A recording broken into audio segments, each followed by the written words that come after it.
نماز کے فائدے. نماز آنکھوں کی ٹھنڈک ہے. رسول اللہ صلی اللہ علیہ وسلم نے فرمایا اور میری آنکھوں کی ٹھنڈک نماز میں رکھی گئی ہے. ابن القیم کہتے ہیں مقصد یہ ہے کہ جس چیز کے ساتھ آنکھ ٹھنڈک محسوس کرتی ہے اس کا رتبہ اس چیز کی نسبت اونچا اور بلند ہوتا ہے جس سے انسان محبت کرتا ہے.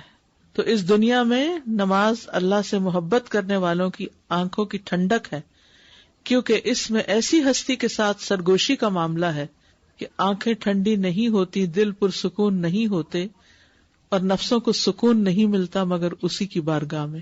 یعنی جب تک نماز نہ پڑھ لیں چین نہیں آتا، سکون نہیں آتا، اور وہ اس کے ذکر سے ہی خوشحال ہوتے ہیں اور اس کے لیے عاجزی اور خشوع کرتے ہیں، اس کا قرب حاصل کرتے ہیں، خاص طور پر سجدے کی حالت میں.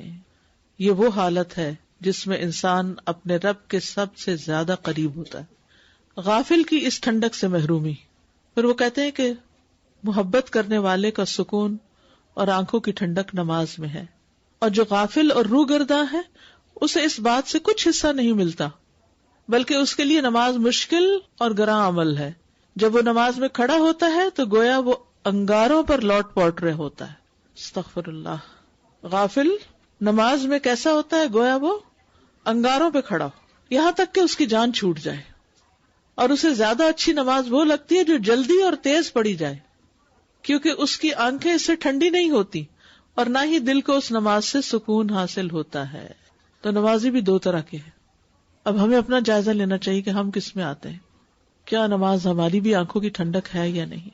اور جب انسان کی آنکھ کسی چیز سے ٹھنڈی ہو اور اس کے دل کو اس سے سکون اور راحت ملے تو سب سے زیادہ مشکل چیز یہ ہے کہ وہ اس سے جدا ہو جائے. یعنی جس سے ملاقات کر کے آپ کی آنکھیں ٹھنڈی ہوں، جب وہ جانے لگتا ہے تو آپ کا دل کیسے ہوتا ہے؟ اداس ہوتا ہے. جب وہ چلا بھی جاتا ہے تو آپ اس کو مس کرتے ہیں. ایسے ہی ہوتا ہے نا. تو اب آپ سوچئے کہ جب ہم نماز سے محبت کریں گے تو ہمارا کیا دل چاہے گا کہ نماز لمبی ہو، اور جب ختم ہو جائے تو بس ختم ہو گئی. جیسے رمضان میں یہ کیفیت آتی ہے، تراویح ختم ہوتی ہے تو ہم کہتے ہیں بس ختم ہو گئی. یا حرم میں جاتے ہیں تو وہاں نماز ہوتی ہے تو کیا کہتے ہیں، تھوڑی سی قاری صاحب اور لمبی قرات کرتے تو کتنا مزہ آتا ہے. بس اتنی سی نماز. وہاں دل چاہتا ہے کہ لمبی، کیونکہ اس وقت ہم سب کچھ چھوڑ کے ایک خاص کیفیت میں ہوتے ہیں. اور رمضان میں بھی شیطان چونکہ قید ہوتا ہے تو ہم اپنے اون پر ہوتے ہیں، تو اس وقت بھی نمازیں ہماری ترجیحات میں آ جاتی ہیں. اور تکلف کرنے والا ایسا دل جو اللہ کی محبت سے اور آخرت کی محبت سے فارغ ہو اور جو دنیا کی محبت میں مبتلا ہو، اس کے لیے سب سے زیادہ مشکل کام نماز ہے، اور اسے سب سے زیادہ ناپسند نماز کا لمبا ہونا ہے. حالانکہ وہ فارغ ہوتا ہے، صحت مند ہوتا ہے اور اسے کوئی کام بھی نہیں ہوتا، پھر بھی وہ نماز نہیں پڑھتا. نبی صلی اللہ علیہ وسلم کیا فرماتے تھے؟ یا بلال اقم الصلاۃ ارحنا بہا. اے بلال نماز قائم کرو، اقامت کہو، ہمیں اس سے راحت پہنچاؤ، ہمیں سکون پہنچاؤ.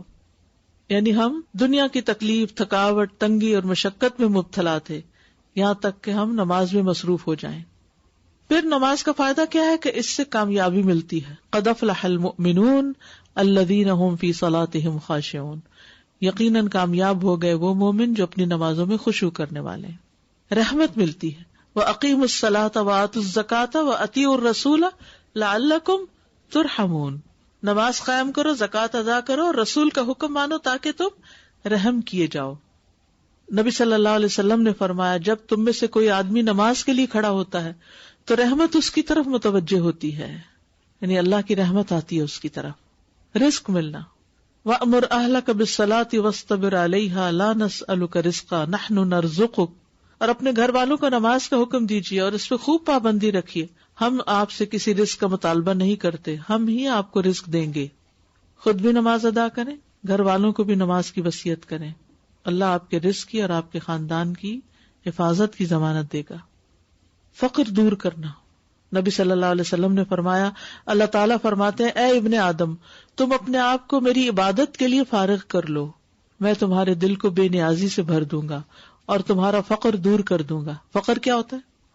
محتاجی، ضرورت مند ہونا. سبحان اللہ. اے ابن آدم تم اپنے آپ کو میری عبادت کے لیے فارغ کر دو، میں تمہارے دل کو بے نیازی سے بھر دوں گا. دنیا کا لالچ اور حرص ختم ہو جائے گا، اور تمہارا فقر بھی دور کر دوں گا، تمہاری ساری ضروریات پوری کر دوں گا. لیکن اگر تم ایسا نہیں کرو گے تو میں تمہارے دونوں ہاتھ کاموں میں مشغول کر دوں گا اور تمہارا فقر دور نہیں کروں گا. نماز کا ایک اور فائدہ کیا ہے؟ فرشتوں کی دعائیں ملتی ہیں. رسول اللہ صلی اللہ علیہ وسلم نے فرمایا، جب کوئی شخص نماز کے بعد اپنی جائے نماز پر بیٹھا رہتا ہے تو فرشتے اس پر صلاۃ پڑھتے رہتے ہیں. اور فرشتوں کی صلاۃ کیا ہے؟ اللہم اغفر لہ، اللہم ارحمہ، اے اللہ اسے معاف کر دے، اے اللہ اس پہ رحم فرما. اور اگر وہ بیٹھ کر اگلی نماز کا انتظار کرتا ہے تو بھی فرشتے اس پہ صلاۃ پڑھتے ہیں، اور ان کی صلاۃ یہی ہے، اللہم اغفر لہ، اللہم ارحمہ.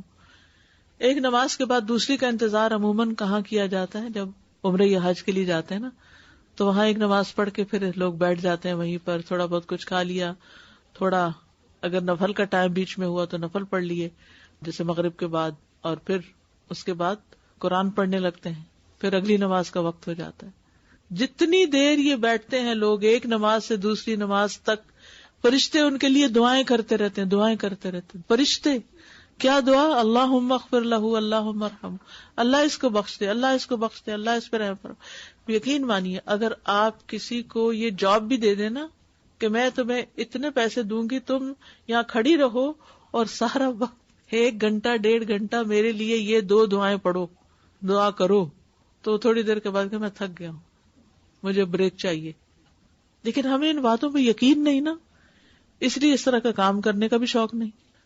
تو اعتکاف کا ایک فائدہ یہ ہے کہ اس میں انسان ایک نماز کے بعد دوسری نماز کا انتظار کرتا ہے، یہ کرنا چاہیے.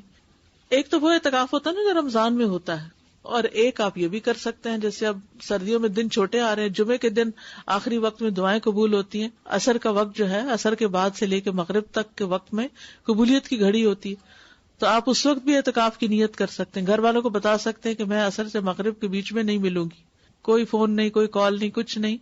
اور اس وقت کچھ حصہ عبادت یعنی تلاوت وغیرہ، کچھ حصہ اذکار اور کچھ حصہ دعائیں. پھر خوف اور غم سے نجات ملنا. ان الذین آمنوا وعملوا الصالحات واقاموا الصلاة وآتوا الزکاة لهم اجرهم عند ربهم ولا خوف علیہم ولا هم يحزنون.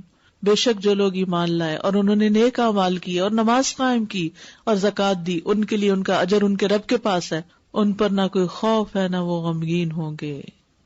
اللہ کی مدد ملنا. یا ایھا الذین آمنوا استعینوا بالصبر والصلاة ان اللہ مع الصابرین.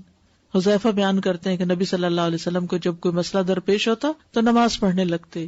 اس بات کو اپنے لیے بھی لکھ لیجئے کہ ہر مسئلے کے پیش آنے پر نماز کی طرف رجوع کرنا ہے، اور دوسروں کو بھی یہی بتائیے، کیونکہ آپ سب دین پڑھتے ہیں نا، تو لوگ آپ سے ضرور اپنے مسائل ڈسکس کرتے ہوں گے. جب کوئی مسئلہ لے کر آئے تو اس کو آپ کیا کریں؟ نمازوں کی پابندی کریں.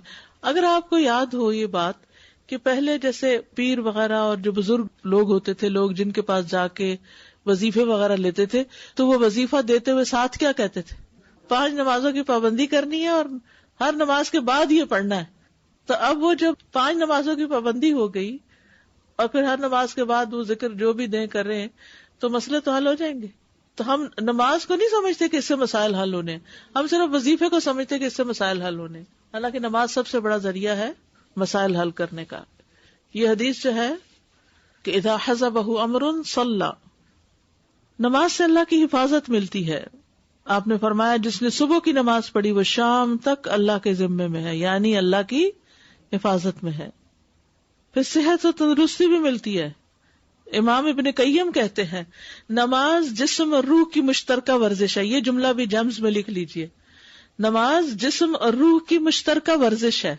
اب دیکھیں یوگا میں بھی کیا ہوتا ہے، فزیکلی بھی ایکسرسائز کرتے ہیں اور ساتھ کچھ منتر ونتر پڑھتے ہیں، تو نماز اس سے کہیں بہتر ہے اگر صحیح طریقے سے پڑھی جائے. اس لیے کہ اس میں قیام، رکوع، سجود اور قعدہ کی مختلف حرکات ہوتی ہیں، اور آدمی ایک حالت سے دوسری حالت میں منتقل ہوتا رہتا ہے اور اس کی وضع قطع بدلتی رہتی ہے.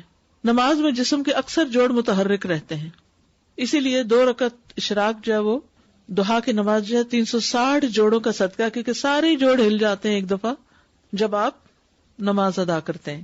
اس کے ساتھ ساتھ اکثر باطنی اعضاء جیسے معدہ، آنتیں، آلات تنفس اور غذا بھی ورزش کر رہے ہوتے ہیں، یعنی جو پیٹ میں غذا ہوتی. یعنی جب آپ نماز پڑھتے ہیں تو صرف یہ نہیں ہوتا کہ آپ کے جوڑ ہی ہل رہے ہیں، بلکہ اندر کے حصے جو ویسے نہیں حرکت کرتے، اب مثلاً آپ جب رکوع کرتے ہیں اور رکوع کے بعد سجدہ کرتے ہیں تو یوں لگتا ہے نا ہر چیز الٹ گئی، اور اگر آپ لمبا سجدہ کریں تو اور بھی زیادہ ورزش ہو جائے گی. لیکن ورزش کے لیے نماز نہیں پڑھنی نا. یہ تو امام ابن القیم ایک بات سمجھا رہے ہیں، چونکہ فائدوں کی بات ہو رہی ہے.